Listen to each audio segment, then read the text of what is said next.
प्रिय भाइयों और बहनों, हम आपके लिए एक शुभ समाचार लेकर आए हैं। 1 जनवरी 2025 से हम आपके साथ 365 प्रेरणादायक विषय साझा करेंगे।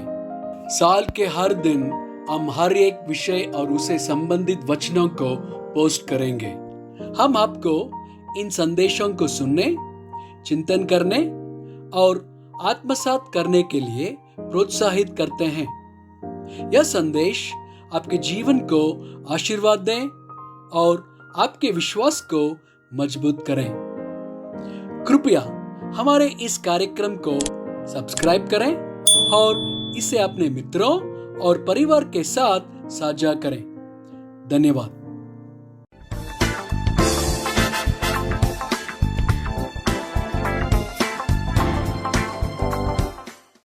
आज 98वां दिन है और विषय है संदेह। यशायाह 49 वचन 14 से 16। परंतु सियोन ने कहा, यहोवा ने मुझे त्याग दिया है, मेरा प्रभु मुझे भूल गया है। क्या यह हो सकता है कि कोई माता अपने दूध पिए हुए बच्चे को भूल जाए और अपने जन्माए हुए लड़के पर दया न करे?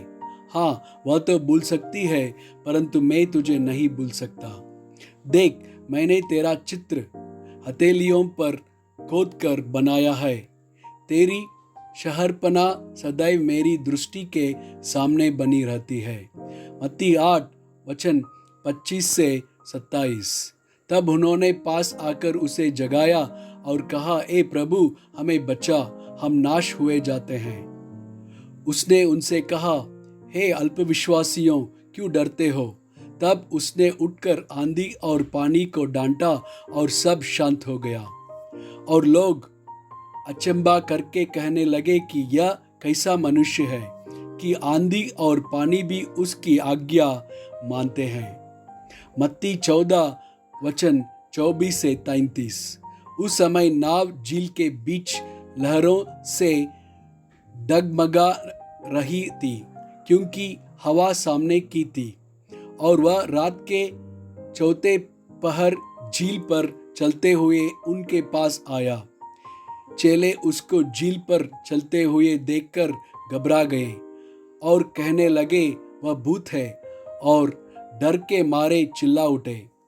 यीशु ने तुरंत उनसे बातें की और कहा, ढाढ़स बांधो, मैं हूँ, डरो मत। पतरस ने उसको उत्तर दिया, हे प्रभु, यदि तू ही है तो मुझे अपने पास पानी पर चलकर आने की आज्ञा दे। उसने कहा, आ।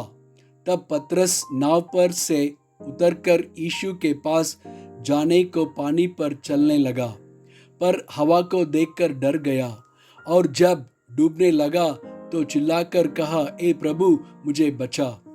यीशु ने तुरंत हाथ बढ़ाकर उसे थाम लिया और उससे कहा, हे अल्पविश्वासी, तूने क्यों संदेह किया? जब वे नाव पर चढ़ गए तो हवा थम गए। इस पर जो नाव पर थे उन्होंने उसे दंडवत करके कहा, सचमुच तू परमेश्वर का पुत्र है। याकूब 1 वचन 5 से 8।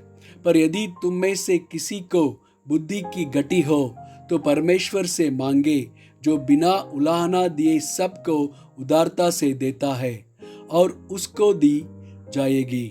पर विश्वास से मांगे और कुछ संदेह न करे, क्योंकि संदेह करने वाला समुद्र की लहर के समान है, जो आवाज से बहती और उछलती है।